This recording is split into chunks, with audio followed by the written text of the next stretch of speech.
we've got today inventory and testing questions. Mhm. So did you guys get around to doing any testing, and do you have any questions up front? No, I to be honest, no, my little one's been really sick, so that's why I've been on and off. Oh, that's no good.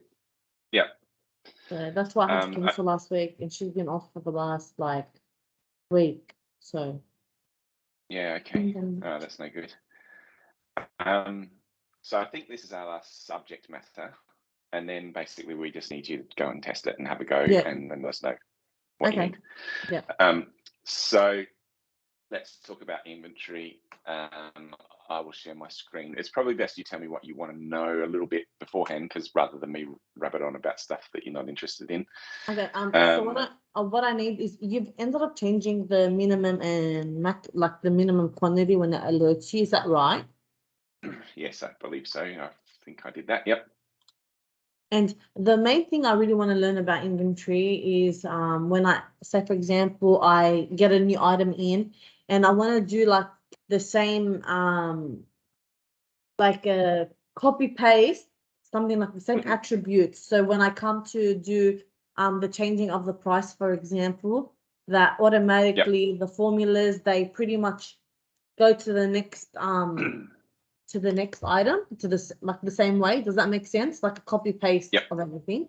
One. Yep. And number two, I want to know how to manually adjust without just the stock take, without actually buying stock. So if, for example, I ended up finding 5 extra items that I haven't accounted for, how do I add them on? Because I already have them without invoicing.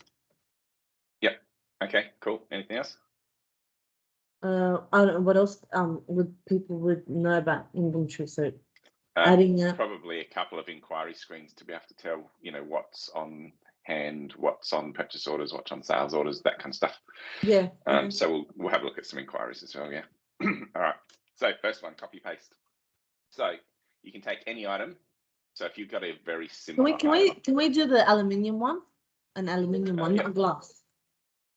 Yep. So give me 1 second. Hello? Sure. Yeah, quick. I'm in a meeting. Oh, don't worry. I said if we needed the car, I was going to leave the keys, but I didn't. I turned my camera off as well. I'm not sure that helps things. I'm just going to shut my camera off as well, because I'm not sure that it makes things any speedier. So feel free to do the same if you want. All right, aluminium. Okay, so if you buy, Travis, all I see now is your face, but not the screen. Not helpful, is that? I've done the exact wrong thing. There we go. Yeah, that doesn't help you learn much, though, does that? All right, here we go. Piece of aluminium, or a sheet, or whatever it is, bar of aluminium.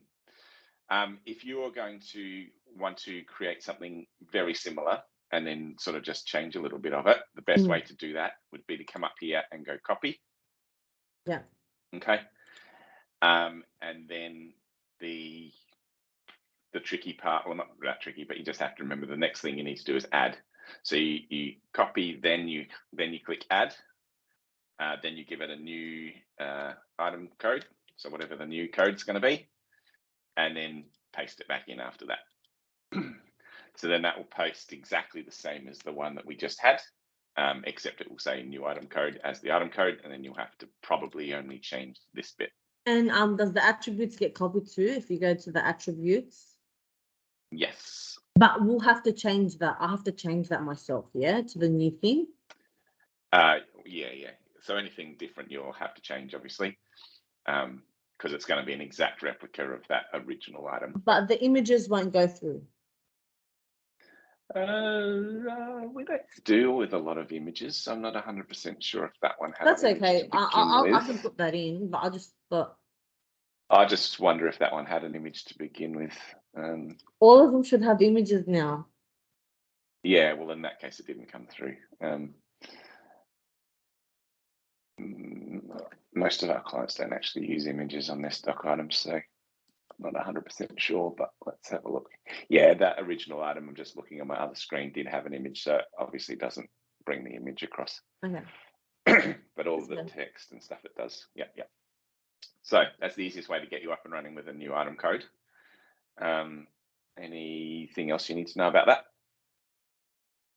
No, so obviously I just have to go to my old one, copy it in, press add, change the name, paste it in, and then just change things accordingly.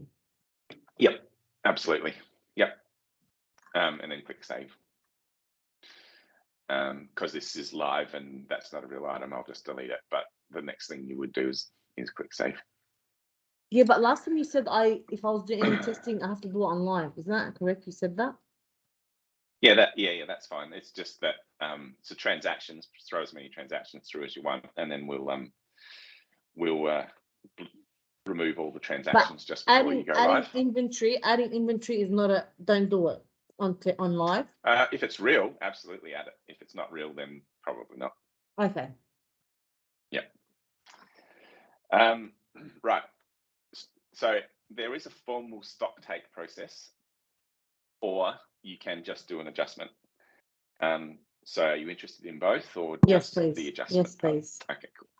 All right. So in advanced, because it's American, I suspect it's called a physical count rather than a stock Are take. we doing now the manual for some items, or we're actually doing the stock list, the formal stock list? This will be, I'm going to get a account with some numbers on it, and I'm going to enter in my values and do an actual like a stock take. Okay, and then but the manual will be the same thing because it'll be just on a couple of items. You're doing the same. Is it the same process? If you already know what the items are, your best bet is to just do an adjustment. Okay, so rather than go through I just wanted to know what we were doing first, so I understood everything. Okay. Yeah. All right. Let's start with a simple one. So if I already know what I'm doing, what I'm missing, right? I can just go to adjustments, and I can adjust some stock in or out, depending on if I've got more than I thought or less than I thought. Are these going to do journal entries or anything? No, these are just. Yes. They will. Yes, they will. Yes, because they need to affect your stock on hand. So if we look at this one that's already been done, so this one is an adjustment of 10 in at the unit cost of 10. Okay, so 10 of those items, quantity 10, unit cost 10. And if we look at financial, that has affected your general ledger in the following ways: stock on hand, and then by default, it goes to cost of goods sold. So we can change that if you want to do something else. No, I know. So you can. So I reckon half of the customers we have would just put it to cost of goods sold because it's just like that's the place where they want to go. Well, that's stock related and it's an expense for stock, and it's a cost of sale that we damage something, right? So they consider that even though it's not sold, it's so still a it cost of sale. reverses the thing. It reverses the sale, pretty much. Is that what you're saying? So normally in your profit and loss, you'll have a line that says sales, and then under that you'll have cost of goods sold, and then you'll have your gross profit, right? So this is going to, in this case, going to make more, less cost of sales. So the other option you can do is have a code like damaged or something like that, and then you can code it to that so you get a bit more of a clearer picture as to why you've dropped stock or if you've increased stock. Okay. Can we go back? Can we just do a new adjustment so I can see? Let's make an adjustment on one if I overcounted my stock for that one item, and another time if I undercounted my stock, like for one item. Yep. So you just click new like all the other screens. So just go adjustments. Adjustments at the top. Yep. Yep, new. Yep. Yeah. So in this screen, it's all about the detail section down the bottom here, right? So if I click add items, that's the one that's going to show me what my stock on hand values are for items. If I just click the inventory one down there, it shows me all the items. So this one here, because we're going to do an amount out, I've got some of this in the system already, okay? So I've got some quantity available. So if I pick that one and go add and close, it will, the main thing that we're going to focus on is this quantity. So how many do you want to remove, right? So this screen does both removing and adding. So a positive number is going to add in one item at $25, and a negative number is going to take away, in this case, 2 items. Okay. Okay, so that's going to be a stock adjustment to remove 2 items at $25. So let it come up with the cost, because it's using the last cost or the average cost to go, well, this is what it's sitting in your balance sheet as. They're $25.94 each. So if I'm taking 2 out, I want to adjust my cost of goods, my inventory levels by $51. Okay. But wouldn't it take it as the purchase price of what I purchased the stock out? It's going to take the average price. Okay. Because you might have purchased it a few different times for a few different amounts. Whatever the average price is of that stock at this time, that's the cost it's going to use. Okay. Because you can't identify that piece of stock as opposed to another piece of stock that costs you different amounts, because they're not serialized or lot tracked. Okay. So reason codes are optional. You can, if you want, have some reason codes in here that might say something like damaged stock or write-off. I don't see the add button here though.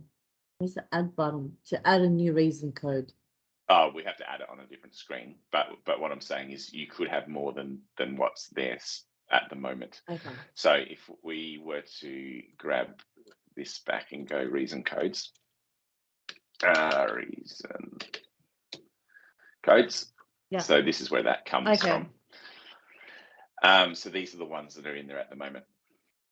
Right. So some people have, like, if we were to go into here, But the they other would ones, have a reason. the other ones didn't come up because the other ones are not they're receivables. Now you're doing the purchases, is that right? Yeah. So these reason codes come into play in different screens. Yeah. So the 2 that came through was adjustments and adjustment and purchase PPV. price variance. Yeah, so that one and that one came through because they're both adjustment type usage.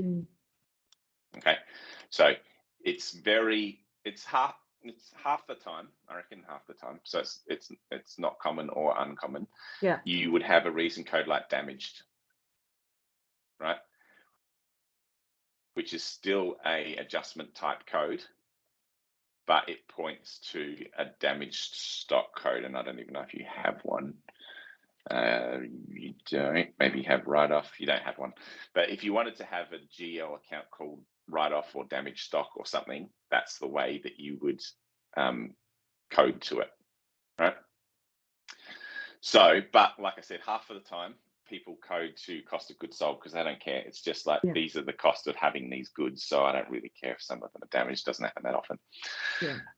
So if we leave that reason code blank and just release this transaction, right, what we'll see in the general ledger, there's a minor. What you said was the inventory on hand and the COGS.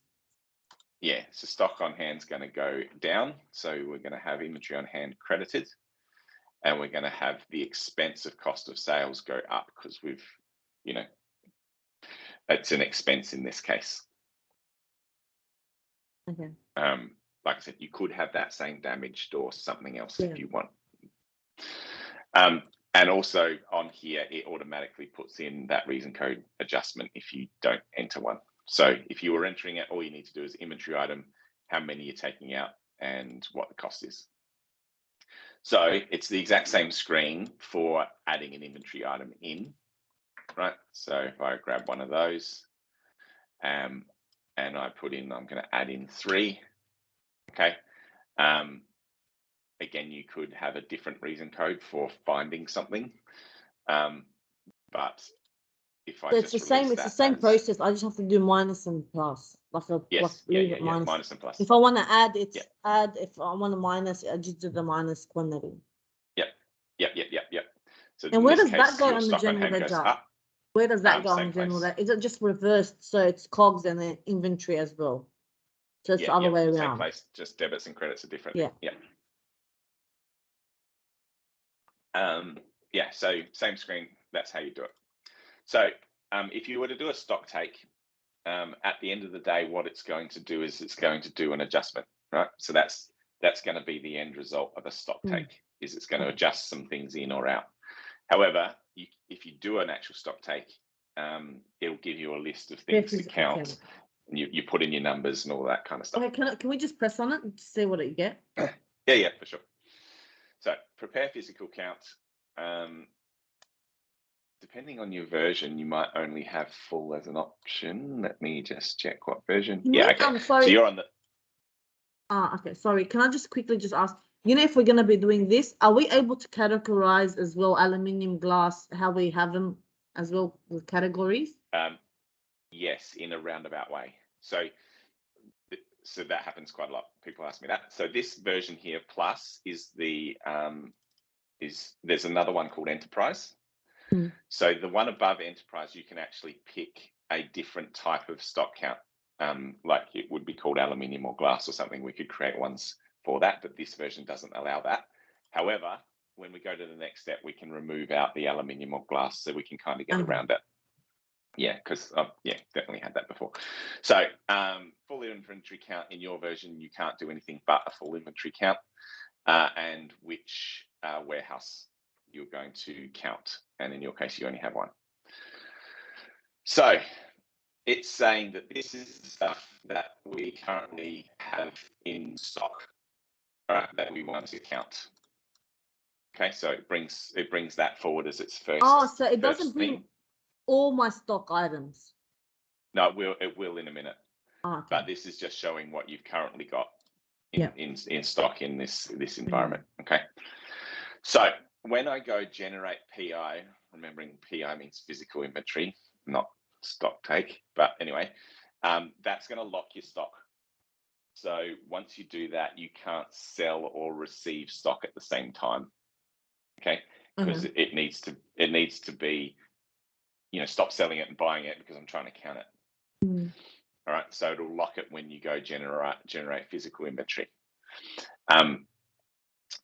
In here, we don't need to do these parts yet either, because I'm going to show you an easier way of getting what you want, which is just counting inventory in aluminium or glass. So if I go generate PI, it takes me to the next screen, and at this point locks the stock.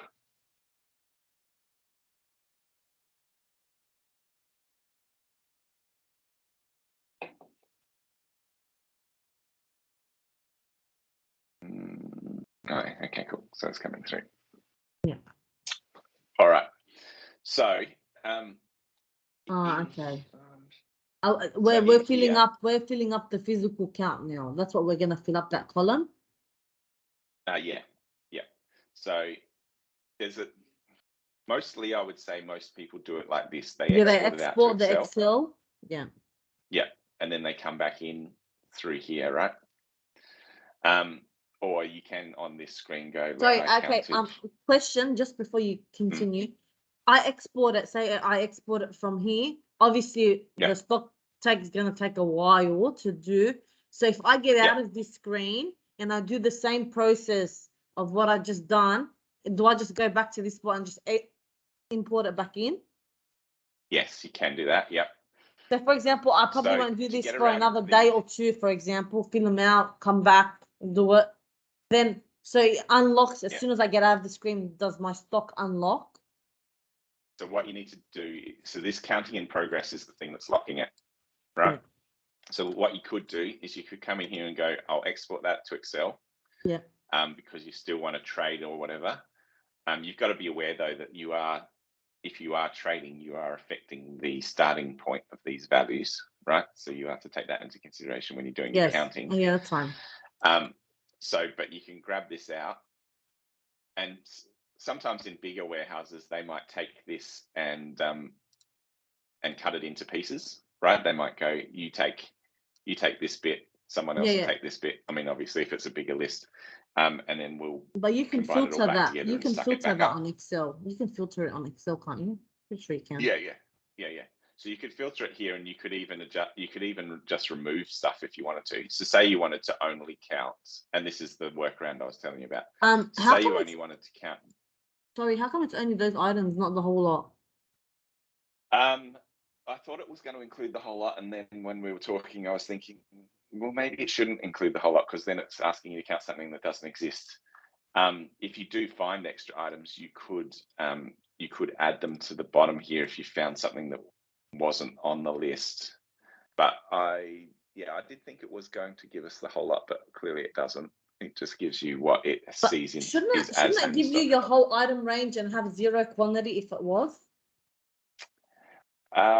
Don't know if it should or shouldn't, because I think there's a benefit to this having a smaller list, but also there's a benefit to just highlighting that you shouldn't have any of a particular thing as well. I think I didn't get an option to do one or the other, so I think maybe it just gives you what you have in stock. You can then enter some stuff down the bottom here or on this spreadsheet to add something back in. So yeah, I'm not sure what's the best option there, but that seems to be the only option on how it actually works. How would I go and So- add something that's not entered on the actual MIO base screen? You can just come in here and pick one of your stock items and go, well, actually, I found some of this. I shouldn't have any, right, in stock, but I did find some, so I'm going to count that up to 2 or whatever. Okay, and you can go down and it's going to give you the option to keep going. Yeah. There's an add button. Okay, there's an add. Yeah. So if you're not, I didn't see it before because it was not visible. Yeah. Okay. Cool. So we found 2 of those and 3 of those. There wasn't originally any to count. The other thing is you could add them into this spreadsheet too, and upload them that way. But what I was saying is, if you want to count like a subset of stuff, the way to do that would be to go, I only want to count this stuff, so I'm going to delete that out, and I'm going to delete that out, right? And then when So you then I've import just that got back into, say for example, you import that back into the system, that's just letting me know it's only these items that have been affected and the other ones remain the same. Is that correct? Yes. Well, I have to show you that because there's a difference between I didn't count it and it was a 0 number. So let me just clarify that exactly. I'll show you exactly how that works. But if you do a subset, right, and then let's just take this as our starting point. Let's say we were expecting to get the same values, but we got that many of that one, and we got 77 of that one, and then those 3, we got 79, and the others were correct. Okay, so something like that. So I save that, and if you wanted to at that point, you could go, look, I don't want this thing holding up my my stock, my counting. So you could delete this, right? And then your stock is now free to be able, you can transact while you're doing other things, but you've got that spreadsheet as your starting point, right? So you would then have to come back in and recreate it. So if we went to inventory and prepare physical count again. Hi.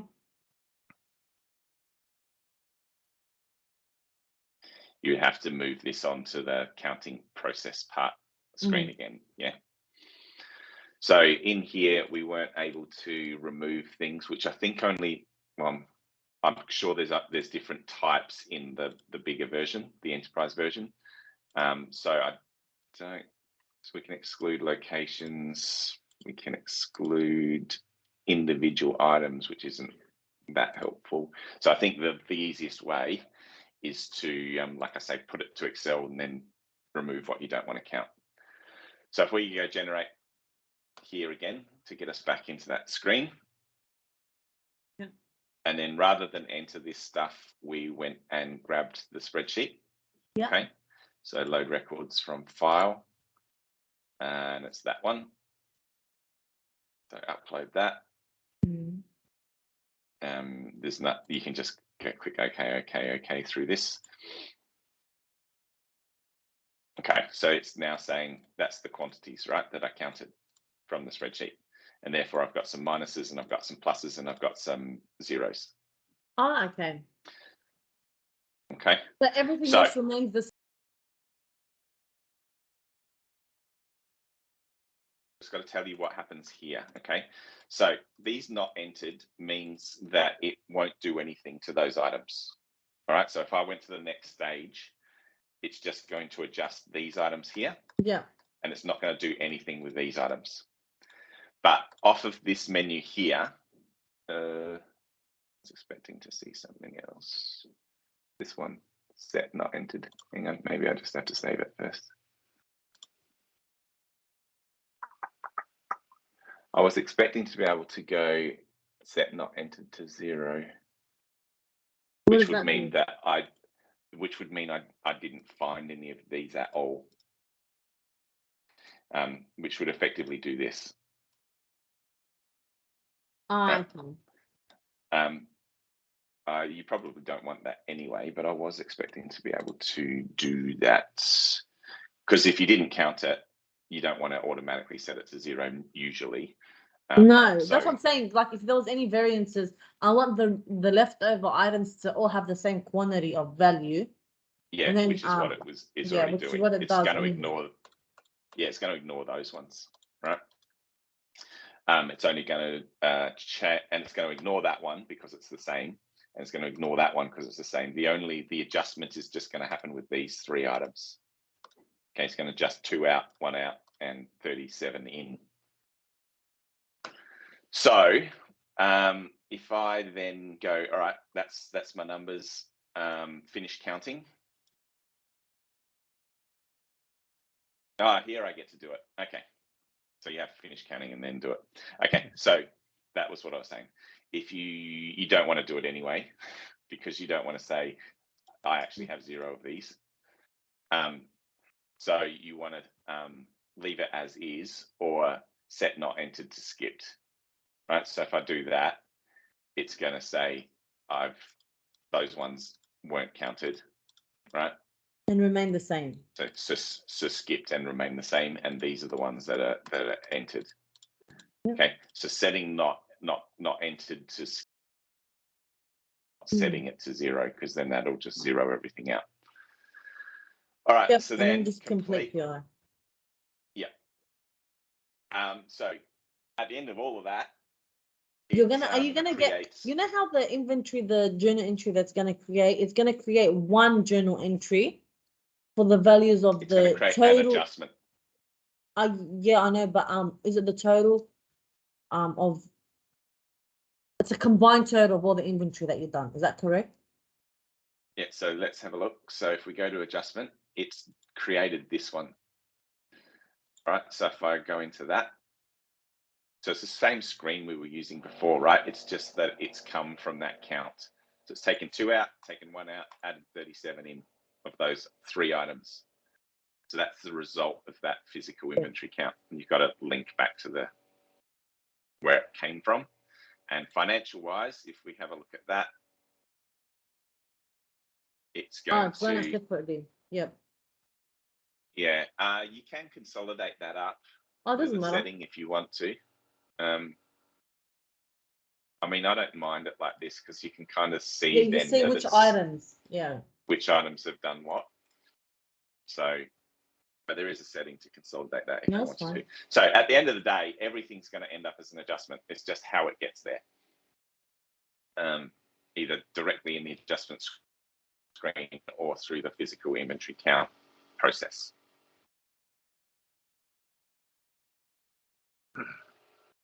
All right, so then some inquiries. So let's grab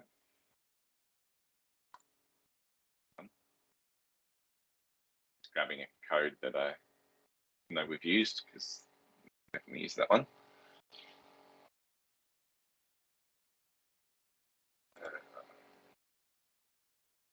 Okay, so a popular inquiries are this one, inventory allocation details. So if we open this one and put in our inventory code that we're interested in, this will tell us what's on hand and what's available at the moment. Right? And down in this bottom section, it'll show all Sorry, of the why is sales that? orders Sorry, and purchase why orders. is the on hand and availability different? So Is there is a that thing because here. there's some sales on it? So there's 60. Yeah. Okay. So there's this thing called availability calculation rules, which is this. Now, normally people don't change these tick boxes, but it's obviously there if you want to. So what it's saying here is that I want to include quantity on purchase order as available, right? Because in your warehouse, you only actually have 177 of these, right? However, you've got, in this case, you've got 10 coming in on a purchase order. Ah, okay. So it's I'm actually saying that's available. So it's actually saying you kind of have available 187. So if you didn't want it to do that, it's because of this setting here that says include quantity on purchase orders as available, right? And some people go, well, that's cool. Or, on this side of it, it's like deduct quantity on sales orders as available. So if I've got sales orders in there, No, for 10, which is right. You need a deduct. You don't have it on hand if it's been sold, really. well, you haven't shipped it yet, right? So it's still in your warehouse. So this is a setting where you go, well, I haven't shipped it yet, so I want to say that I've got, more available. No, but so that's again, ticked. they're options. Isn't that ticked? So Yeah, it yeah. deducts. Yes, it does. So Yeah. if we had a sales order in for that item, it would say that 5, with that setting currently as it is, it would say that 5 are less. We'd have, well, hang on, I haven't done it yet, but I was thinking I will enter one for 5. So it'll say that they're not available because they're on a sales order. But some people go, well, they are available because they're still sitting in my warehouse. So that's why you get that flexibility to tick whether it should or shouldn't be in that calculation. So No, I'd rather it tell me I don't have it on hand. even though you haven't shipped it. That's right. Which is probably the most common. Yeah. But because it's going to get shipped either today, tomorrow, the next day. It's going to get shipped regardless.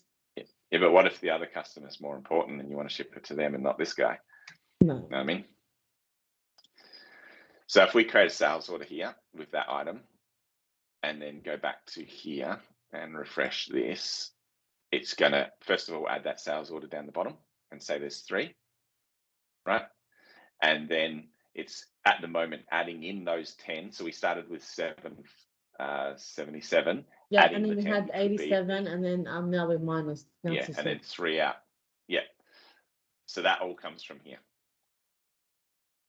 So if we said take that off because we haven't actually received it yet, and then come back in here, it's going to go, all right, we'll just take off the 3 then. Yeah. Okay. So would you like that on or off for the purchase on orders? On. Okay, cool. All right, so that's a screen that people tend to use. The other one that people tend to use is where is it? This one, inventory transaction details. It really depends, but I do know that people use this one. So if I do that, it's going to show me all of the things that happen to that inventory. Okay, the adjustments in, sales out, the purchases in, all of that sort of stuff. And you'll get a running total of quantity out, quantity in, and a running total for where's the running total? Can I just ask you there? Here. Okay. The date range. I start at start day and end day. Okay. That's what I was going to ask you. How do I play with the dates? That's fine. Yeah. So I think we'll actually end up with more if we change that back a bit. Will we? Or maybe we won't. No. Okay. Yeah. So that's a screen that people use. The other one, the report-wise, this one, which just gives you the balance of all of your inventory. So it's not to say people don't use the others. I'm just giving you the highlights, the main ones. So that's going to give you, if you don't have any parameters in there, so you can do this one by inventory class. So for example, if you just want to know your aluminium, right? And there's a few different versions of this report that show extra info. For you, I don't think you need it because you don't have lot serial tracking or multiple locations. Yeah. So you can probably just run it like that, and then that's going to give you just for aluminium what you've got.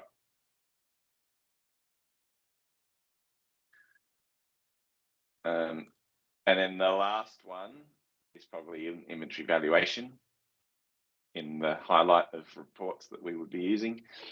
And then that's just going to give you hand and cost. Okay.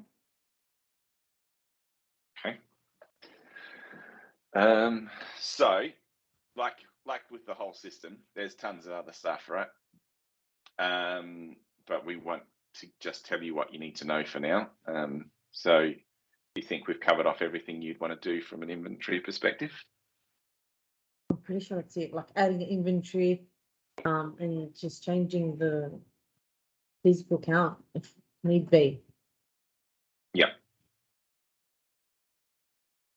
Yes, like I say, there's lots of more reports and things that we could do, but we can't go through every of them. There's no point to that. So what else do you need to know? Because at this point, we kind of just need you to come back to us and go, I've tried it. This is what I'm left with. Also, one more thing, since I have you on now, how about, you know, for example, I want to reconcile accounts and stuff. Do you know how to do that? No?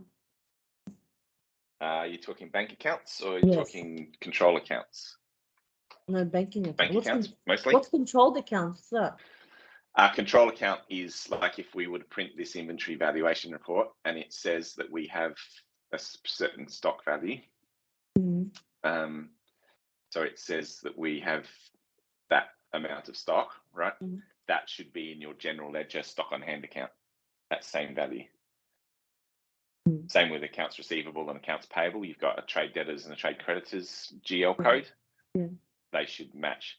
I mean, all going well and nothing, bad happening, they're always going to match because every time you do an inventory adjustment, doesn't it adjust? Yeah. So it's just some people have at the end of the month, they go, all right, I just, as part of my month-end procedures, I print this report, make sure that that number is the same as the other number, because it is possible for them to be different.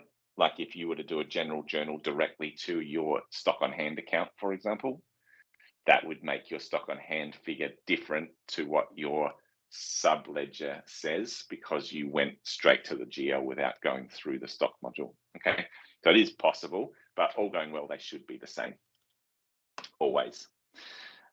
All right, so the other thing, banking. Yeah. All right. So just so you know, there is a thing called bank feeds, which you can use if you want to. And what that does is it automatically brings in bank transactions from your financial institution. Okay. Which I am going to be doing that actually for this one. Okay. So in order to get that up and running, it takes about 2 weeks. So can we apply for it now? Yes, we can. I think Laura's done it already. I think she's applied for it already. Okay, let's have a look then. This is the thing. This was the thing that was taking so long to come, and they didn't get back to me. Status open, it says. The other account is now closed. Do you know how there was one other one that's closed? Yeah. Okay. So this is saying that the status of that application is open. So yeah, you have done this before. Yeah. So if we go to manage bank feeds. If I want to, as well, since I have it on there, if, for example, I want to put another account on this, like when the business grows, for example, and I have an operating account and another account, like just sitting there. Mm-hmm. So to do that, so just get myself sorted. All right. So to do that, the first thing you need to have is a GL code for it. Okay. So you need to come in here, click add, and create your second bank account. Because this is live and it's not real, I'm not going to do it, but I'll show you how it's set up.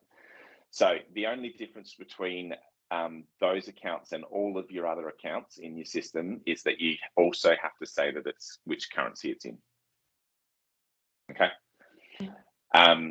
Otherwise, it's the exact same process. So you go add, you go, it's going to be account number, whatever. It's going to be a cash asset, same as the other ones. And it's going to be new bank account. I'm going to delete this in a second, but all right. So that's the first thing, right? I don't really know what So, this you know how the bank does. Yeah, you know how the bank feeds already on there. Do I have to do allow manual entry or no? What's that? What's allow manual entry? No. I don't know. Never had to use it. Okay. So what you do have to do is go, this bank account is an AUD bank account, Yeah. or a US dollar bank account. That's the first thing you need to do, right? The next thing, because that's not real, we'll get rid of it. The next thing you need to do is set up it as a cash account. So in here, you've got one already. So in order to set up a cash account, all you need to do is give it a name. So second bank account or whatever, link it into that GL code that we just created. Okay. Which won't be grayed out when you come in and do a new one. This external reference number, I don't know what it does. I just put a 1 in there. I've never had anyone ask, I've never had anyone say that it's not working, so I just put a 1 in there. Usually requires reconciliation means that this bank account needs to be reconciled, have a bank rec done. So you would normally tick that. Match transactions to batch payments means that if I'm paying a supplier and I'm paying 3 invoices, for example, it's going to put it through the bank as a single amount, which is normally how the bank presents it to you when you get your bank statements. Yes. And normally that's the best way of doing it. So almost every single time those two are ticked. This thing here, reconciliation number, is just a number sequence for the next reconciliation number. And this here will create itself, and I've never changed it ever. So if you were doing one like yourself, right, what I would be doing is just taking a screenshot of this and basically duplicating the same settings, right? These numbers will go up as you use the system. So every time you create a thing, the number will increment. So you might want to, for your new bank account, set those back to 0. But otherwise, just copy the settings. Does that show that payroll isn't going to go direct from that account? Is that correct? Payroll doesn't go direct right now from the account.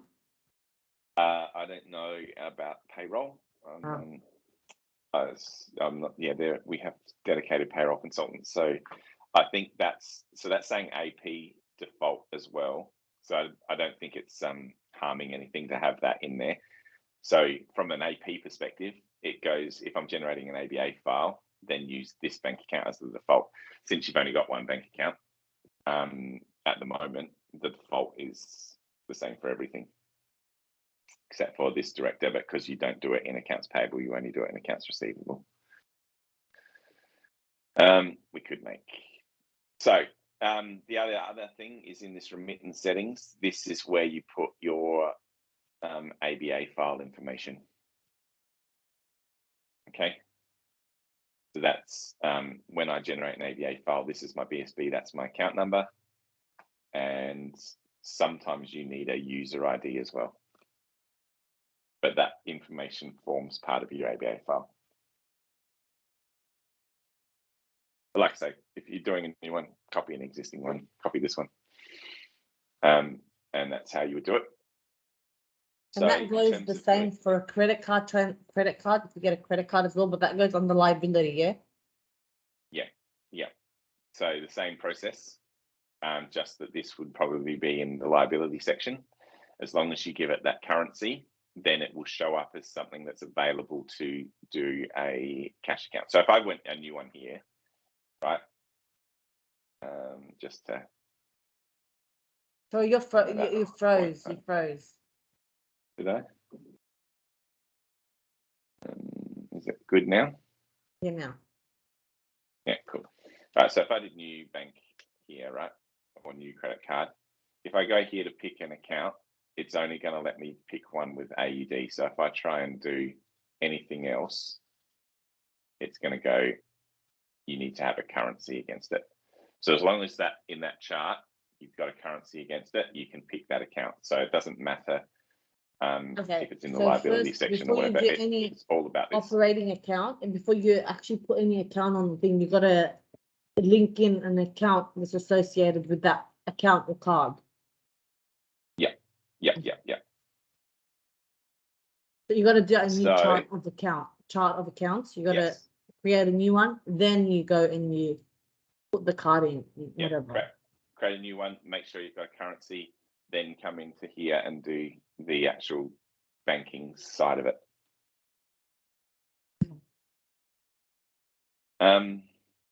Yeah, and just copy this one.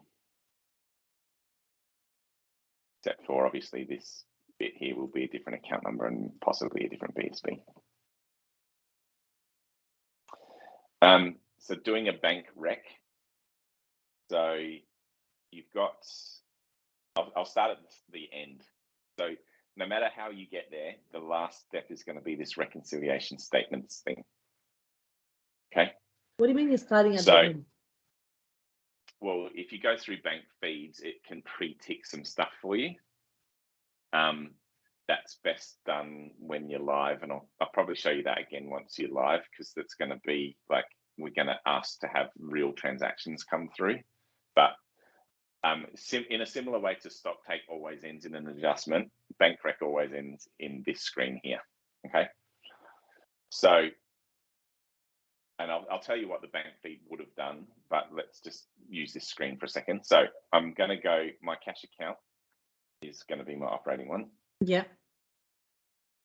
And these are the transactions that have gone through that account. Okay.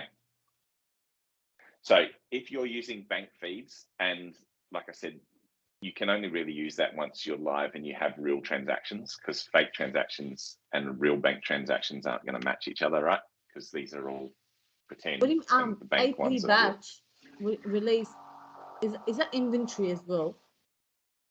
That was an accounts payable batch that we did at some point. Okay, that money that we paid 5 weeks ago. Okay. Yeah. So if you're once you're live and bank feeds are a thing, it will have come in here and have pre-ticked some stuff, because the bank feeds will go, oh yeah, I recognize that, but that's obviously not going to happen because these transactions aren't real. All right. So that's what I mean. And there's nothing on the bank account. Zero. So we can't do that bit yet. So that's why I think when you're live, we'll show you how the bank feeds side work. But at the end of the day, all bank feeds is going to do is tick stuff for you, and you're still going to end up in this screen. All right. So the idea obviously is to go, yes, we did in fact pay $100, and the bank's acknowledging that, and so we're saying yes, that matches, like any other system. Okay. The statement, yeah. So the bank statement says $100. We say, yep, we acknowledge that. And then it says we've also, paid $22,000. We're acknowledging that. So the idea, like all counting systems, is to get the balance to be zero. So this to be zero, right? Also, with our other accounting system, we do it through undeposited accounts. So undeposited funds. The reason why we do that is because we have a lot of Visa transactions where with our merchants at the end of every day, it's an accumulation of an amount. It's not just one per payment of from a Visa card. So in this instance, what are we doing when we get a Visa transaction and there's like 3 payments made on the one day, but it's accumulated into one big amount on our statement. Yeah, I will show you that in a second. So the name of the game here obviously is to get that difference to zero. So if your bank statement did in fact say that you had minus $34,000 in it, then the difference would be zero. Yeah, because at the moment you're starting with a beginning balance of zero. You're taking all these amounts off, which total $34,000. So therefore, your statement should say minus $34,000 because we're acknowledging all those 4 transactions, which are $34,000. Okay, and then once you do that, you click release. But the statement balance is at the end of the month what it is. So it's obviously going to be more or less whatever it is. Yes. Okay. Yeah, so some people do daily bank recs, some people do weekly, some people do monthly. I would suggest the best thing to do is when you go live to do it daily for the first few days, just to get the hang of it and make sure everything is correct. And then if you want to go weekly or monthly after that, go for it. Yep. But what you don't want is to get a month after you go live and go, there's so many transactions here, I'm confused. Yeah. Right. So, and then once that is 0, you can release it. And then what happens is that these things disappear from the list for next time. Okay. So if I click release here, and then, a week later, I come back and do another bank rec, I've got less transactions here that need to be reconciled because those other ones are already reconciled. And say for now example, I I want to do just 1 week reconciliation, but it's the second week, but I like to do it in a week. Do I just adjust the date? Yes. Yep. So if we were doing as at end of whatever. And so the difference is here now is that we have a beginning balance of -34 because that was their ending balance last time. So if none of this stuff was acknowledged by the bank, we would still have -$34,000, right? But if some of it was recognized, now we'll have -34,800 and whatever. Okay, so again, get it to 0, click release. All right. So the whole bank feeds thing is just going to pre-tick some of this. We can't really, I can't demo it because it's not going to make any sense until you have live real transactions in there. Okay. You asked me something about something else as well. Yeah, okay. So can we just do an order now of 3 people or 2 people that paid on a Visa? Yep. All right. So sales order. Actually, the first thing is if they're going to go through the undeposited funds. So let's just grab up our customers.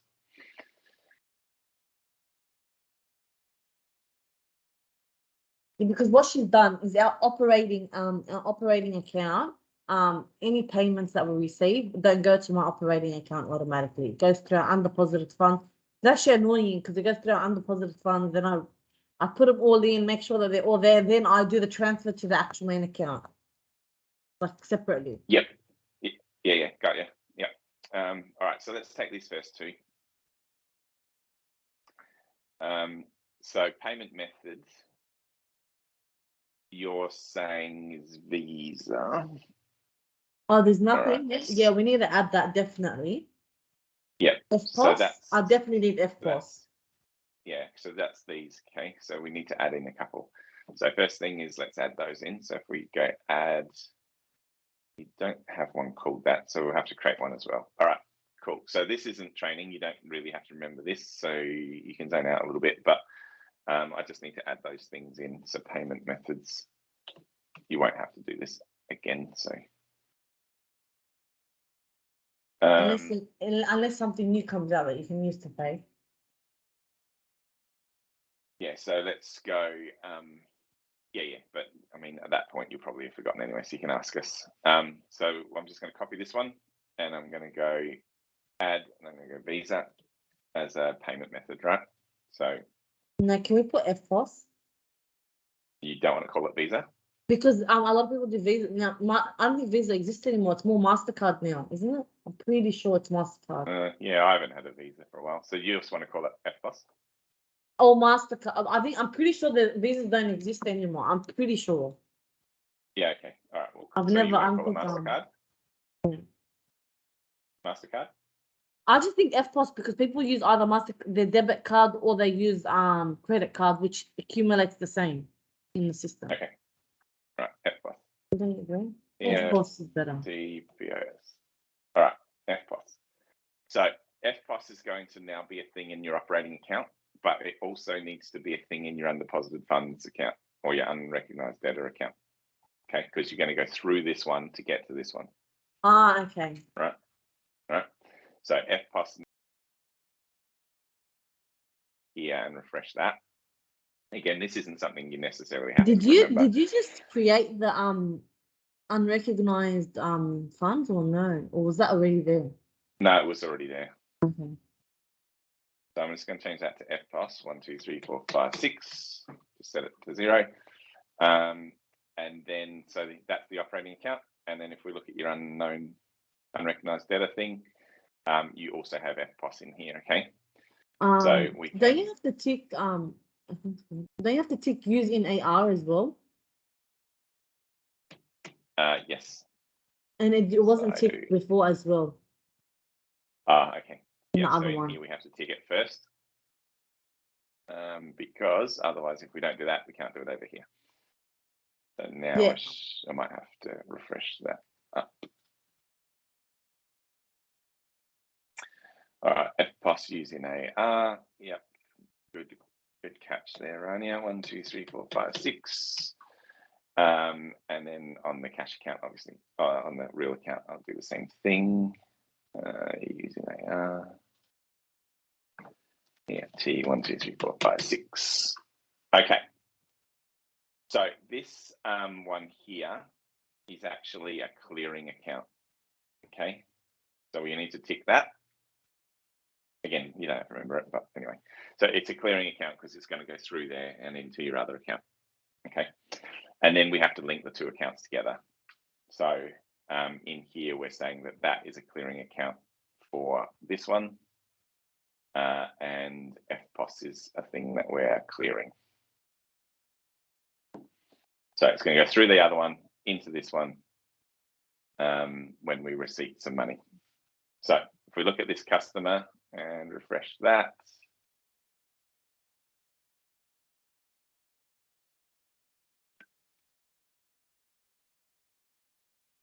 Payment methods. So now we have FPOS and we can make that their default payment method if we want to. Okay, so just ticking that. We can also say that by default we want to go through the clearing rather than directly into the main account. So But that's only going to be This is- used for the FPOS, yeah? yeah, just for FPOS, yeah. Why is it not letting me do that?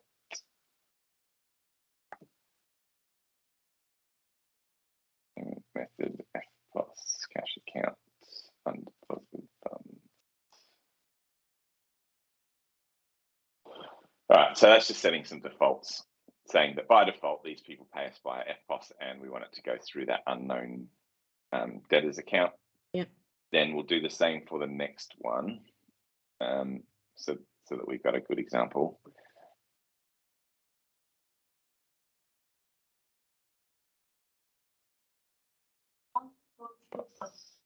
Go through the unknown debtors account.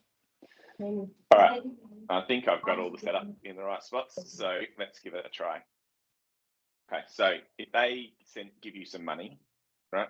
We won't worry about the invoices. We'll just say that they're going to give you some money because it's all about the money at this stage, right? So we'll just go payments, and I mean, yeah. So prior to this, there's probably an invoice in the system, but for this section, I we wish don't people need just one. give you money for no reason. That'll be good. Yeah. Well, in this example, they are giving us money for no reason. So we're just going to go, these guys gave us some money. Right, it's going to go because of those defaults via FPOS and into the unknown debtors thing, right? And they gave us $60 for no particular reason. So normally we'd put invoices down here, but it doesn't matter for the purposes of this. So we're going to just release that. Oh, we need a payment reference. So reference, whatever. What? Yeah. What do you mean? All right. Where? Yeah. Okay, so I'm on the meeting at the moment. So they gave us some money twice. All right. So let's say they gave us $60 and they gave us $30, same customer. And then another customer gave us some money too. All right. So that's all I'm doing here is entering that information in. But who would give you money like that? I don't know. I don't know why that's But even an option. well, it might be a prepayment for an invoice that doesn't exist yet, or it might be. Would you do like a loan? Is like a loan? Would it be through there, through receivables? Like I say, normally it would be because there's an invoice in the system when we're applying it to an invoice. I'm just shortcutting the process by just saying they gave us some money. Whether it should allow you to do that or not, who knows, but it does. So, right, so now I've got 3 payments in the system that all went via FPOS and unknown accounts, right? So at the moment, if we were to look at, say, that cash account, the unknown deposited funds one, if we were to have a look at that, we would see that we've got those 3 transactions that have gone through. Yeah. Right. So what you need to do next, though, is to go, all right, that's basically my clearing area, and I now want to consolidate that up and put it into my main bank account. So that is done under banking, bank deposits. That's right. That's how we do it now, like through bank deposits. Yeah. So in here, we are saying that we are depositing into the operating account. Yes. Okay. We have some sort of reference. All the accounting systems love a reference. So reference and cash drop account is the account it's coming from. It's coming. When you say a document reference is something that we make up, it doesn't come up automatically. Yes. Yeah. It's well, the bank. You might. I can just put the merchant, the transaction for the same day, like the day. Yeah. The date that it happened. Yeah. I think that one probably is made up a lot. So here we're saying going into this cash account, coming out of this unknown debtors account, right? And then down this bottom part, which bits are going through, okay? So if I click add payment, it's going to say these ones here are the ones that are currently sitting in there, right? And if you had different payment methods, you could say, I want to move those in one lump sum and another payment method in a different lump sum, right? But at the moment, we've just got FPOS. So if I tick all of those, right, it's going to deposit $180 into that account for those 3 transactions. Okay. So if I go add and close on that, these 3 transactions are going to come through into this bank account as one lump sum. Sorry. So if I click, just one question. Yep. I missed. How did you get these? What button did you press to get all 3 payments? add payment. Add payment. Okay. Oh, and sorry, hang on. I could do that bit again because then the other shit's not working. Yeah. All right. So I go add payment. If you click this up the top, it'll add everything that's in there.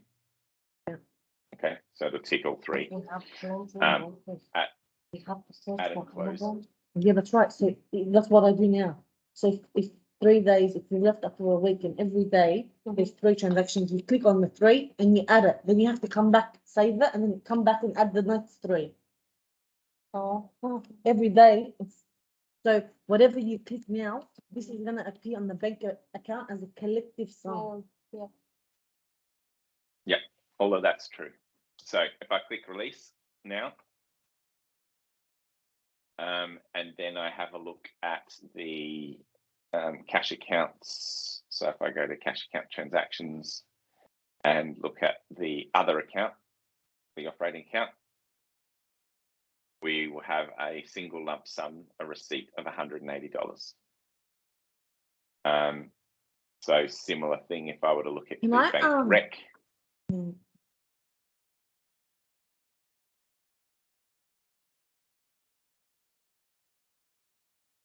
We would have a single lump sum of $180. Yeah, at the bottom. Yeah. I got a question as well. Can I do it? You know how now you've done the bank deposits? If I've got a credit card and I want it from my operating account to my credit card liability, pay it off. Yeah. As a lump sum as well. Can we do it through that as well? Yes. Okay. No, sorry. No, it wouldn't work that way usually. So usually you would do a whole bunch of credit card transactions on your credit card I'll do my credit account, card as a right? supplier. No, you do it as a bank account, but to pay it off is the difference. So to pay it off, you would do a funds transfer. So you'd go in here. Is that's like a spend money, kinda? It's a transfer between two bank accounts. Oh, okay. So you're picking which bank account you're taking money out of, right? So out of the operating account and into your Visa to pay it off. Yep. So if that was your Visa. Spend money is this one. So if I go banking and go transactions, this is just an amount out or into my bank account. So it's the spend money, receive money. But if it doesn't relate to a particular supplier or customer, right? So if I'm just receiving money, say for example, like the tolls, it comes out every month. Yeah. So in that case, it's just like operating account, right? It's a payment rather than a receipt. So you've got two different types here. The payment, and the payment is for, this is what the offset account is for, tolls. Whether they have GST or not on them. So let's say it was $100 worth of tolls, right? So that's document reference again. So that's going to be an amount of money coming out of this bank account with the reason of tolls. In this case, it's adding $10 tax on as well. If you don't want it to add tax, you can take that out. And so if we were to release that and look at the financial journal that created, it's just going to be bank account credited dropped out by $100 and tolls. So credit amount $100 for the bank account, tolls debit amount $100 for the expense. So same thing for receive money. The only difference is, and again, this is if the not from a customer, you just change it right? From you just change that payment to receipt. Yeah, but otherwise it's the same.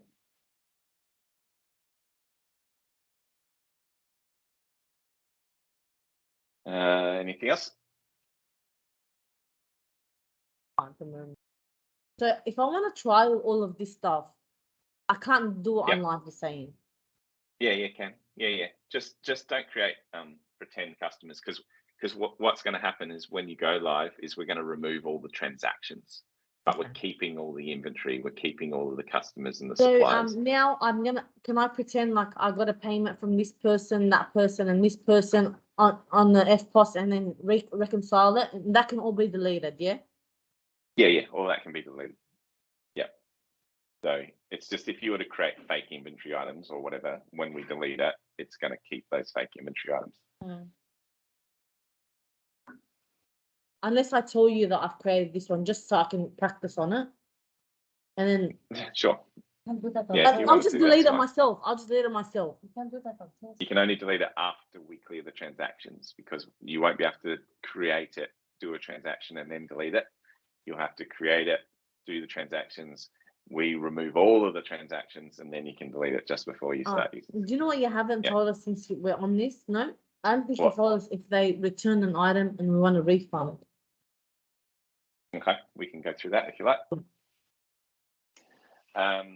So everything inventory related and custom related is going to go through this sales orders screen.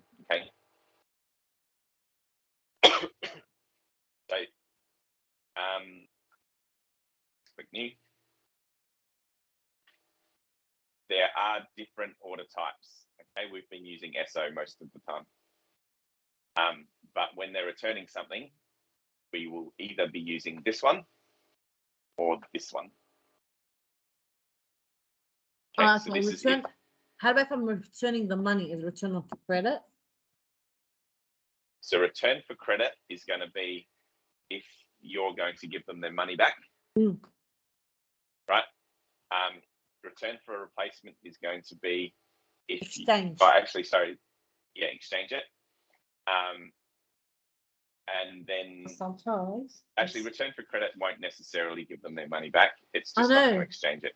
you can go, that can be a credit on their account, or you can go one step further and make it a and actually pay them the money back. So, so the easiest way to do this as an example is to first just do a regular invoice, and then we'll return it. Okay, so because if we return something that we didn't have in the first place, it's a bit more confusing. So let's just do, we sold them this thing. Doesn't matter how many. Let's say we sold them 10. Okay. Yep.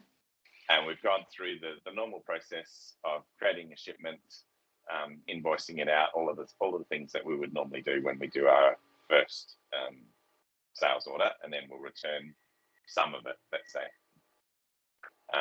But we'll just get through this bit first that you've seen before.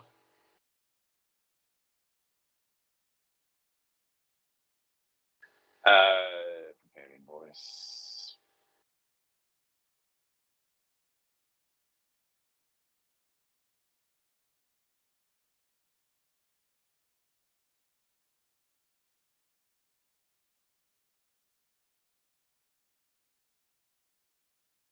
So return, we want to do return for credit. That's most likely. Right? Yeah, most likely we're going to return on credit, like give them the money back. Majority of the time. Okay. Sometimes it's just like a scratch on the line, you need to replace. Yeah, but it's the same process. It's just going to show you now. Yeah, You can either choose now return and exchange or Yeah. return and credit. Yeah, so that one's going to do the Return with a you know, replacement. it's going to want to ship some stuff. Can you just click? Can you just click on that? Can we click on return with a replacement? I feel like that one will be a quicker process. Is it just putting one? Oh, that What's one's one more- minus no, and that add one's- another item? No. Oh. No. Okay. Let me just have a look here. How that works. Are we using this or are we using Dropbox? Can't remember. Oh, I Maybe don't we're have using this that. one. What's the? Isn't this Dropbox? Dropbox. Yeah. Yeah. So in here, there's some documents about returning stuff. Okay. So I've got some Word documents about return of monies, sales returns, whatever. So I'll show you now, but there's some documentation on it as well. Okay. All right. So we will do return. Let's do this one. It's probably slightly simpler, and then if you want, we can do that one afterwards. Okay. So return for credits. We are going to say, obviously, the customer that we just used, 5-star Aluminium. And then down the bottom, we can add in previous invoices, okay? You don't have to, but you should. If the amount went out of the system, then you should tie it back into the original invoice. So if we go add invoice here, that invoice that we just did,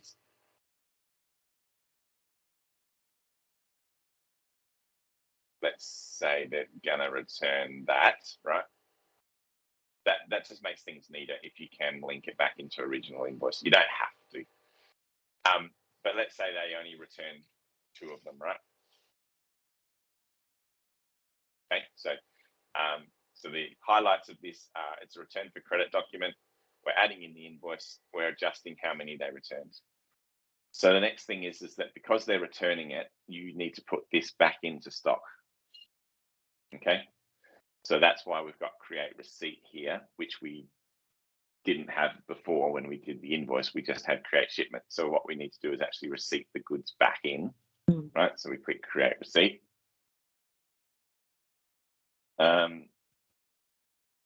Then it actually goes to the same screen, right? It goes to the shipment screen. So, and it even calls it confirm shipment. But the really important bit here is that the type, the operation is receipt. Receipt, yeah. So every other time you've seen this screen, it said shipment there. Okay, but this time we're doing receipt. So I'm going to confirm that we've received the goods back in. And terminology wise, this is a bit tricky because it is saying prepare invoice here, but it's not actually preparing an invoice. So if I click it, it's preparing a credit note. So if I click it, prepare invoice, it's actually creating a credit memo. Okay. So, and then if I release that, what's happened is that we've got stuff returned back into stock. We've now got a credit memo for these people. So there's 174 on their account. Okay. Then a lot of customers leave it like that. You know, next time you order from us, you've got a credit. But if you do want to return their money, how do we do that? I'd have to even turn another module on to do that. Notes.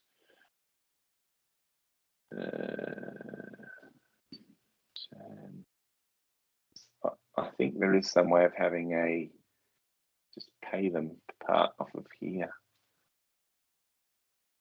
Let me see if that's a module.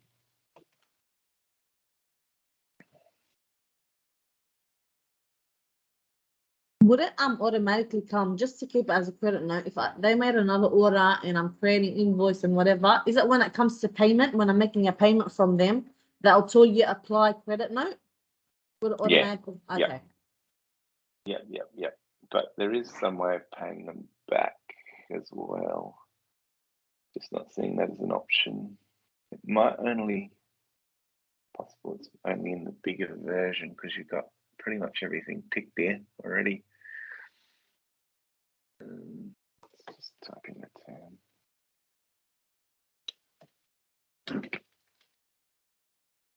Customer. Discount. Customer. No. Okay. I'll just check another site that's got like the enterprise edition and just see if there's a module that you don't have that allows for that.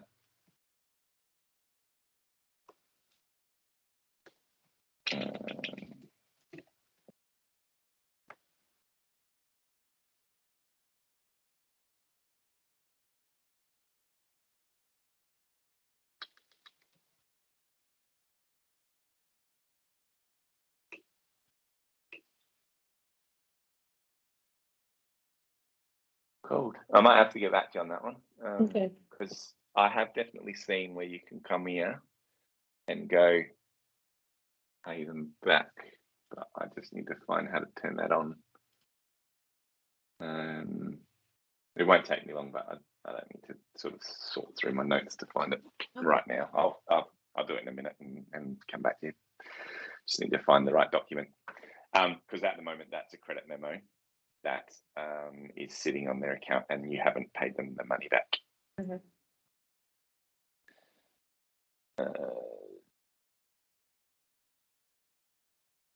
Yeah. All right. So I'll find a document on that or give you a couple of screenshots or something once I figure out why I can't do it at the moment. But that's essentially the process. Anything else? Oh, here we go. Well, I've got more stuff here now.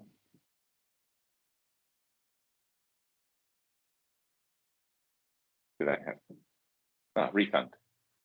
Okay, this is what we want. Refund.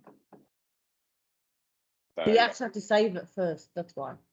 I had to go to receipt. For some reason, there's a bit of a difference between what you can do in sales orders, credit memos. So if I go to the sales order module and see the credit memo there, right? And then so this is that same credit memo.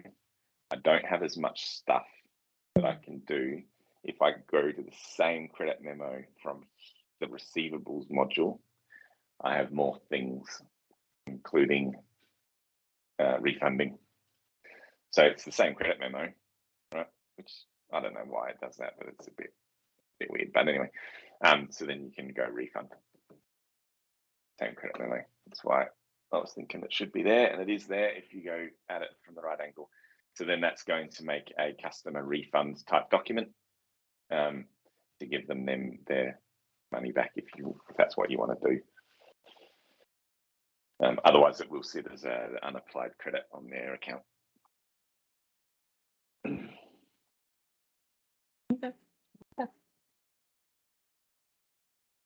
Any other things? Yeah, how about the you said you were gonna show us how to do the return exchange. Oh yeah, okay, cool. Yep. So sales order. So starts in the Mm. same area. Just do it on the same order. That we just Yep, yep. they would just refund the two, we'll do another one that's scratched, for example, and needs an exchange on it. Yeah. Yeah, cool. Yep, no worries. So so it all comes down to this order type. So return with replacement. So it's picking the same customer. Down An here, invoice. picking the same invoice.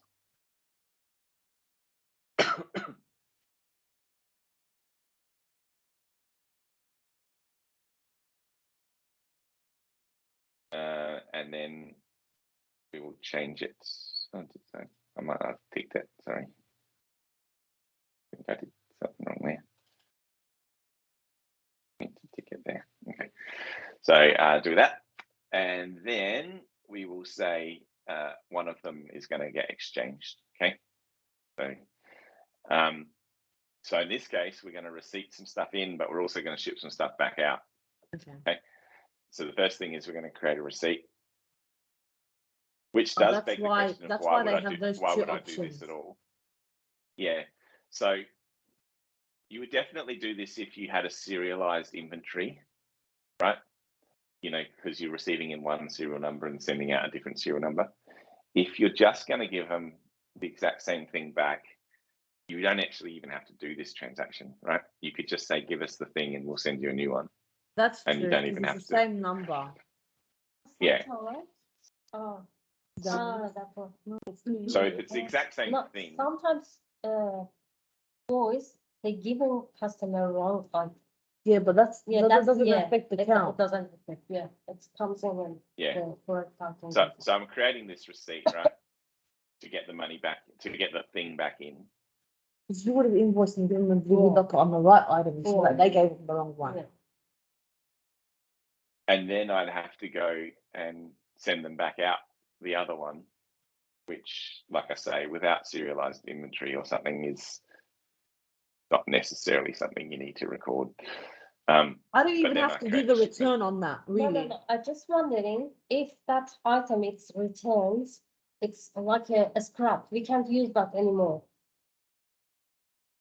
Yeah, Yeah, you It's return it damaged. and then you do an adjustment on the inventory. Oh, okay. It damaged during Yeah. the transport. Isn't it? You return and then you do Yes. an adjustment on the inventory as minus yes, one. correct. Yeah. So this is the shipment. So it's sending stuff out. Is it scrap? Um, People always use it. Depends. Sometimes, yeah. so yeah, so it's up to you whether you think that's a worthwhile process or not. No, but that's no. what you I'm thinking about it now. There's barely. You're right. I'm going to send them the same thing. It's not going to affect any of the Yeah. inventory. And if that one item is damaged, for example, I'll just take it off automatically of adjustments. I'll minus by one. Yeah. Anything else? If I want to return to a supplier, do the same thing. So if I've purchased 5 items, but I really wanted one, barely the case. But if we do have that, So returning something to a supplier, did you say? yeah. So that one is If the credit not from supplier, then you can put the system. Like your invoice. Yeah, but you do minus one.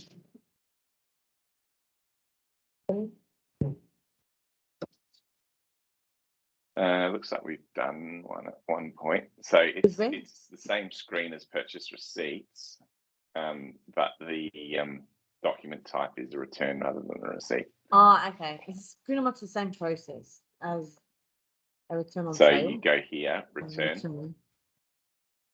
So it's under the receipts section. Yeah, and but then it's you a return. add PO and just find which one it is and then release it. Yep. So if I add that in, and then here you can add in what you originally receipted. Right. So add purchase receipt line. That means PR line. So at some point we did a receipt of this one. And then this is returning that. So maybe you want to return only 2 of them, right? So release that, and that returns them.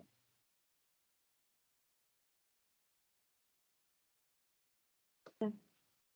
And then again, same terminology thing. When you go into AP bill, it's not going to be an AP bill. It's going to be a credit note. on my account. Yeah. If Which in this for case, example, actually they gonna be gave called me a money debit instead memo. of keeping it as a credit, if they've given me money instead of a credit, how do I apply it? Do I put that received money like as a transfer? Yeah. So the Okay. first thing is to have something to apply it against this debit adjustment. So, and then you can, when they give you some money, you can clear that debit adjustment. I think probably where we're going now is we're getting into more niche transactions. And you should probably just make sure you can do your 90% of stuff. We can go live, and then anything that's niche after that, I can just help you out with. Okay.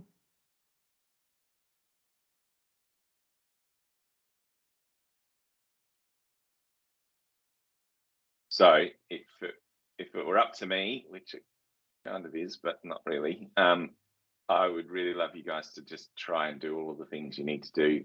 Write down any questions. I'll do definitely, one final thing. If you give me a week, I'll test it out. I'll see how I go. I'll put a supply, like I'll test it all myself. See how it go. Yeah. I'll have a look at the forms once things are done, print them out, see how they look, and we'll go from there. I think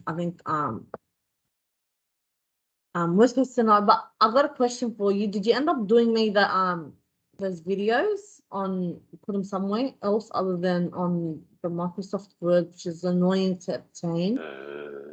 That was Katrina. I think We were going to talk about. Yeah, you were talking about putting them on YouTube or something. Yeah, that's what we're talking about. Subscribe. Yeah.